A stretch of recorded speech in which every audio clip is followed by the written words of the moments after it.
अस्सलामुअलैकुम नाज़रीन, JN news HD के साथ मैं हूं नाइला भट्टी। नजर डालते हैं आज की अहम खबरों पर।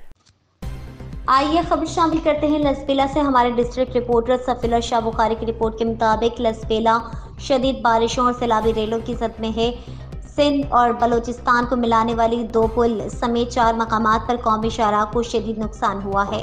लसबेला के तहसील लाखड़ा में 300 ज़ायद अफराद सैलाब में फंसे हुए हैं। तूफानी बारिशों के बाद हब डैम भर गया।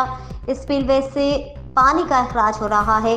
हब नदी में इस वक्त 2 लाख क्यूसेक पानी गुजर रहा है, जिसकी वजह से कराची और हब को मिलाने वाली पुल गिर गया।